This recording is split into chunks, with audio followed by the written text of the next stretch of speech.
कृष्ण कृष्ण हरे हरे।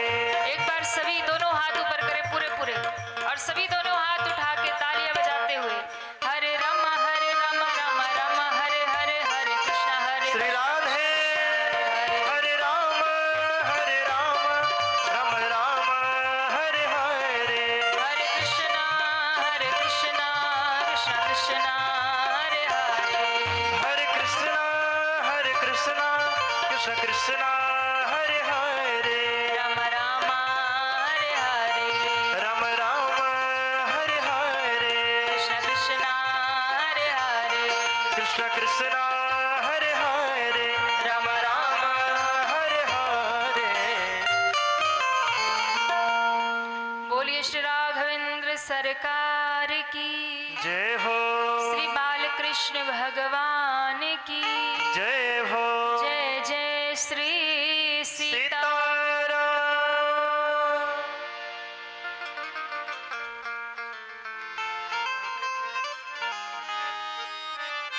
सब आगे देखो,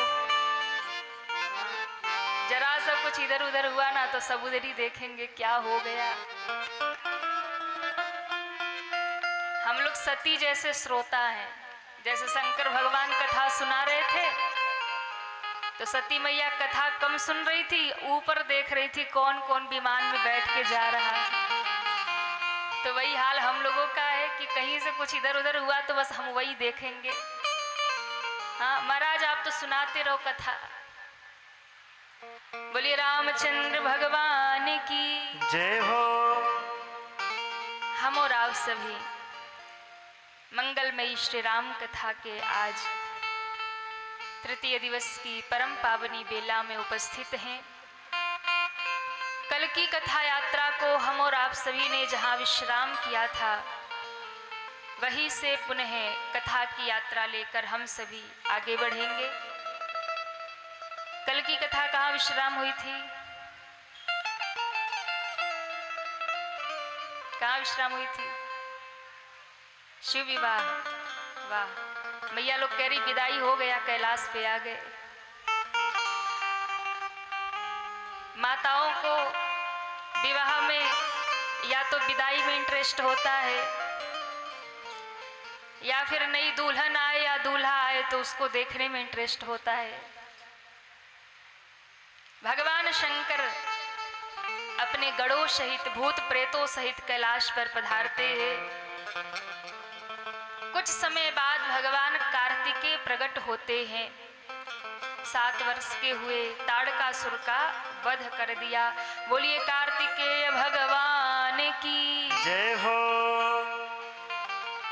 यहाँ तक मानस में शिव विवाह और कार्तिकेय जी के जन्म तक की कथा रामचरितमानस में गोस्वामी जी वर्णन करते हैं, और यहाँ शिव चरित्र विश्राम होती है और यही से राम कथा प्रारंभ होती है। श्री याज्ञवल्क्य जी भारद्वाज जी को कथा सुना रहे हैं और कहा, आपने तो राम के विषय में पूछा था, पर हमने राम से पहले आपको शिव चरित्र सुनाया, क्योंकि मैं आपकी परीक्षा कर रहा था और देख रहा था कि शिव के चरणों में आपका प्रेम है कि नहीं। यदि आप शिव कथा प्रेम से सुनेंगे तभी मैं आपको राम कथा सुनाऊंगा, ऐसा मैंने मन में सोचा था। और यदि शिव कथा आप प्रेम से नहीं सुनेंगे तो राम कथा नहीं सुनाऊंगा। पर आपने शिव कथा को बड़े प्रेम से सुना, महादेव के चरणों में आपका बड़ा प्रेम है, और जिस कारण से अब मैं आपको राम कथा में प्रवेश करवाता हूँ। क्योंकि बिना शिव तत्व को जाने, बिना शिव को समझे राम समझ में आने वाले नहीं हैं। इसलिए जब राम को समझना है तो सबसे पहले शिव को समझिए। शिव समझ में आ गए तो राम तो अपने आप समझ में आ जाएंगे। और एक बात, कितने लोग राम भक्त हैं वो हाथ उठाइए। वाह, राम भक्त ना होते तो कथा ही क्यों होती। लेकिन आप ये मत सोचना कि यदि हम राम भक्त हैं तो महादेव से कुछ लेना देना नहीं है। कई बार हम कट्टरता में आ जाते, बोले हम राम भगत हैं तो शंकर जी की पूजा क्यों करें। शंकर जी वाले कहते हैं हम शिव भगत हैं तो राम की पूजा क्यों करें। और ये सबसे बड़ी गलती है। यदि आप राम भक्त हैं और शिव का विरोध करते हैं तो राम जी कभी प्रसन्न होने वाले नहीं हैं। और यदि आप राम भक्त हैं और शिव को मना लिया, शिव को प्रसन्न कर लिया, तो सज्जनों राम जी प्रसन्न होंगे कि नहीं होंगे ये नहीं पता, लेकिन अगर महादेव प्रसन्न हो गए तो राम भक्ति सहज में ही प्रदान कर देंगे। यदि महादेव प्रसन्न हो गए, क्योंकि शिव से बड़ा राम प्रेमी, शिव से बड़ा वैष्णव कोई और नहीं है। और कोई शिव की भक्ति करे, राम का विरोध करे तो महादेव की कृपा उसे कभी प्राप्त नहीं हो सकती। इसलिए प्रथम कहा मैं शिव चरित, बूझा मर्म तुम्हार। शिव कथा सुना के मैंने आपकी परीक्षा ली और सोचा यदि शिव कथा सुन लोगे तभी राम कथा सुनाऊंगा। इतनी श्रद्धा से शिव जी के चरित्र की कथा आप सबने श्रवण किया है, इसलिए अब आप सब राम कथा के अधिकारी हो गए। याज्ञवल्क्य जी भी भारद्वाज जी को यही कह रहे कि आपने शिव कथा सुनी ना, इसलिए अब आप राम कथा के अधिकारी हो गए। इसलिए अब मैं आपको राम कथा में प्रवेश करवाता हूं। और कथा तीसरे घाट पर आ गई, ज्ञान घाट पर। गोस्वामी जी दर्शन करा रहे। आज भोले बाबा अति प्रसन्न हैं। और जब भोले बाबा अति प्रसन्न है तो क्या किया, मृगछाल उठाया। कैलाश पर विशाल वटवृक्ष है, उसके नीचे भोले बाबा ने अपना आसन लगाया। श्री गोस्वामी जी महाराज मानो उसी कैलाश के किसी कोने में बैठकर कथा लिख रहे हो। ऐसा सुंदर सचित्र वर्णन किया, ऐसा महादेव का चित्र खींचा मानस में। बाबा कहते हैं निज कर डासी नागरी पुछाला, सहज ही बैठे शंभु कृपाला। निज कर डासे नागरी पुछाला, निज कर डासे नागरी पुछाला, सहज ही बैठे शंभु कृपाला। निज कर डासे नागरी पुछाला,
निज कर डासी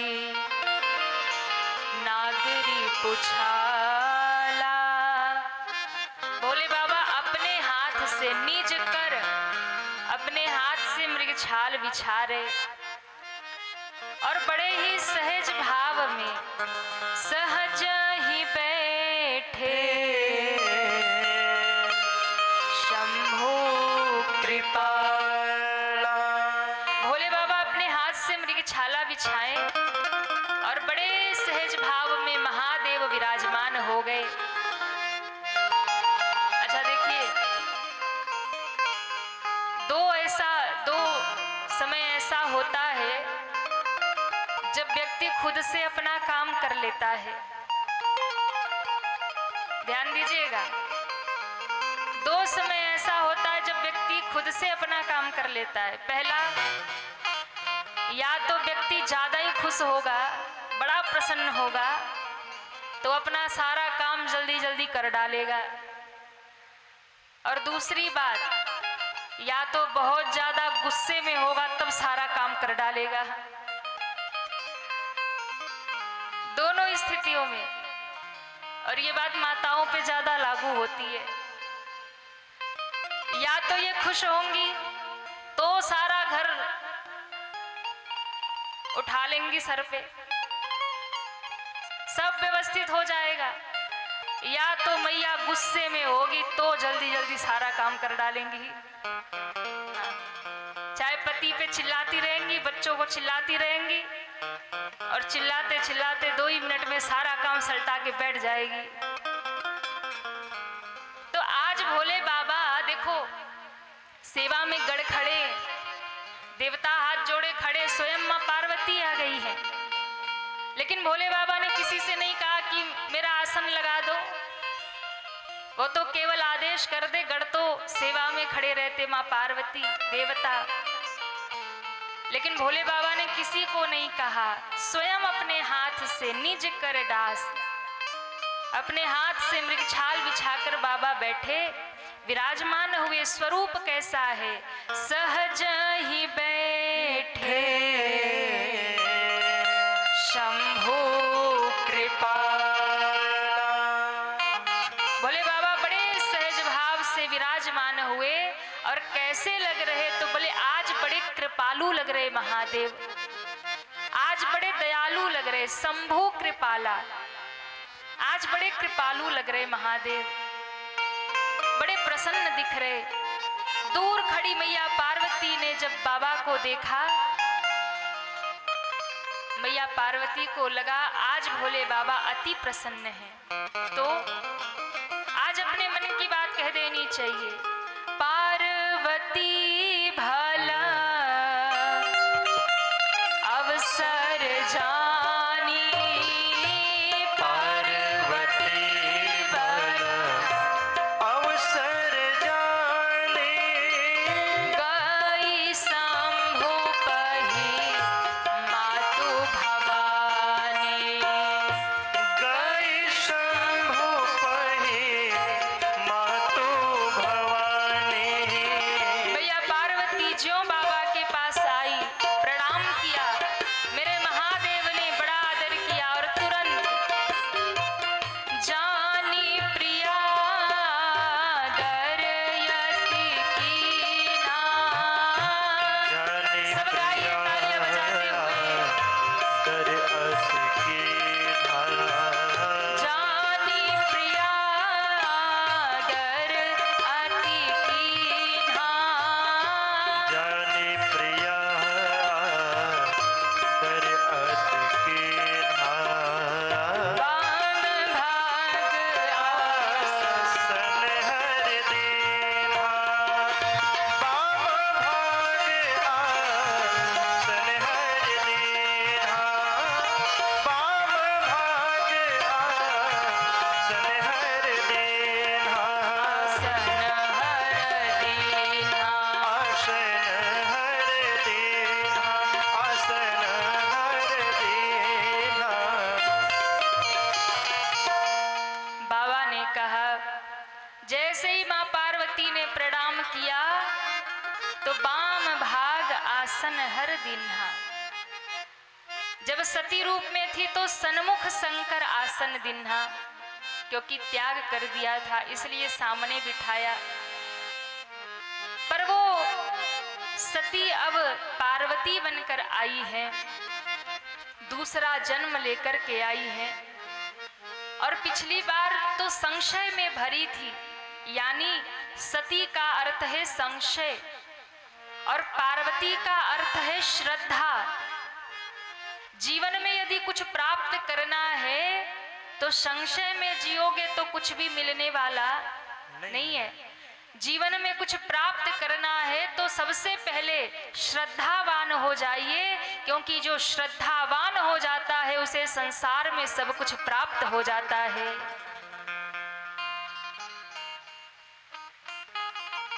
ताली भी धीरे बजा रहे, कोई सुन ना ले। जीवन में श्रद्धावान जब होंगे तभी कुछ प्राप्त होगा। इसलिए आज वही संशय रूपी सती जल गई, अब श्रद्धा रूपी पार्वती सामने है। तो महादेव ने आज उन श्रद्धा रूपी पार्वती को अपने वाम भाग में, वाम भाग आसन हर दीन्हा। महादेव ने वाम भाग में आसन देकर मां को विराजमान करवा दिया। स्वीकार कर लिया, क्यों? विश्वास के साथ में तो श्रद्धा विराजमान हो सकती है। शिव विश्वास है, भवानी श्रद्धा है। वंदे भवानी शंकरो श्रद्धा विश्वास रूपिणो। शिव के साथ यानी विश्वास के साथ संशय कभी नहीं। या तो जीवन में विश्वास होगा या संशय होगा, दोनों एक साथ नहीं हो सकते। लेकिन हाँ, श्रद्धा और विश्वास का गठबंधन हुआ, यानी श्रद्धा और विश्वास एक साथ स्थापित हो सकते हैं। और भैया, जीवन में भक्ति उसी को प्राप्त होगी, शक्ति उसी को प्राप्त होगी जिसके जीवन में श्रद्धा और विश्वास एक साथ विराजमान होंगे। श्रद्धा और विश्वास। तो शिव जी ने जानी प्रिया आदर अति कीन्हा, वाम भाग आसन हर दीन्हा।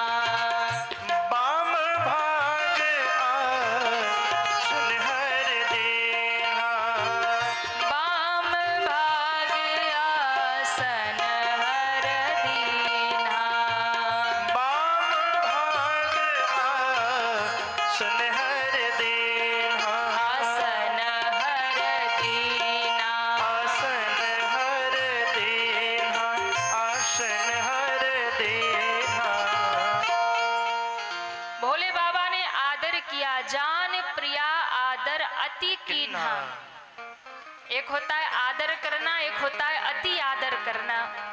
तो आज भोले बाबा ने मैया का अति आदर किया और अति आदर करके उन्हें वाम भाग में विराजमान कर दिया।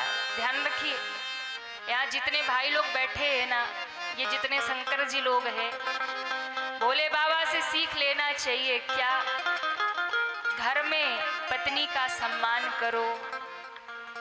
ऐसा नहीं कि वो आपको भगवान माने और आप उनको घर की नौकरानी ही समझो। हाँ, अरे तुम करती क्या हो, दिन भर घर में यही पड़े रहती हो। तो कई भाइयों की आदत होती, वो बात बात में माताओं का अपमान करते हैं, वो बात बात में मैयाओं को अपशब्द कहते हैं, हमेशा झगड़ते रहते हैं। लेकिन महादेव जी कहना चाहते हैं कि भैया, गृहस्थ रूपी गाड़ी के दो पहिए होते, पति और पत्नी, और कोई छोटा बड़ा नहीं होता। पर ये भाई लोग सोचते हैं कि ये तो घर में रहती, घर का काम काज करती है, चूल्हा चौका ही इसका काम है। अरे हम श्रेष्ठ हैं, हम बाहर जाते, हम धन कमा के लाते, तब घर चलता है। ध्यान रखिएगा, आप कितना भी पैसा कमा के घर में लेके आओ, उस पैसे से आपको रोटी नहीं मिलेगी। उस पैसे से आप मकान बनवा लोगे ईंट पत्थरों का, लेकिन घर का सुख तभी मिलेगा जब उसमें गृहिणी निवास करेगी। आप पैसा तो आप खा नहीं सकते ना, उस धन से ही अन्न ला करके ये रोटियां बनाकर देंगी तभी आपका पेट भरेगा। इसलिए घर की लक्ष्मी होती है माताएं, और जिस घर में मैयाएं प्रसन्न हो, बहन, बेटी, माँ, पत्नी, जिस घर में देवियां प्रसन्न होती हैं, जिस घर में बेटियां खिलखिलाती है, जिस घर में माताएं मुस्कुराती है, जिस घर में माताओं के हृदय प्रसन्न रहते हैं, वो घर घर नहीं होता, वही घर स्वर्ग धाम होता है। उसी घर में देवताओं का निवास होता है। इसलिए माताओं का घर में सम्मान हो, आदर हो, और यदि आप घर में आदर करेंगे, माताओं का सम्मान करेंगे, उन्हें प्रसन्न रखेंगे, तो आप देखिएगा यदि माताएं घर में प्रसन्न हैं, जिस घर में माताएं रोती हैं, जिस घर में बहू बेटियां दुखी रहती है, जिस घर में आप देखो जो अपनी पत्नी को कष्ट देते हैं, जो रोती रहती है, उस घर में कभी सुख समृद्धि नहीं आ सकती, उस घर की कभी उन्नति नहीं हो सकती। लेकिन जिस घर में माताएं प्रसन्न हैं, जिस घर में बहू बेटियां प्रसन्न हैं, मुस्कुरा रही है, खिलखिला रही है, जिस घर में माताएं आनंदित रहती हैं, उस घर में लक्ष्मी का निवास होता है और सुख समृद्धि का वास होता है। वो निरंतर उन्नति करते जाते हैं, क्योंकि इन्हें गृह लक्ष्मी कहा जाता है। और ये बात भोले बाबा सिखा रहे हैं, जानी प्रिया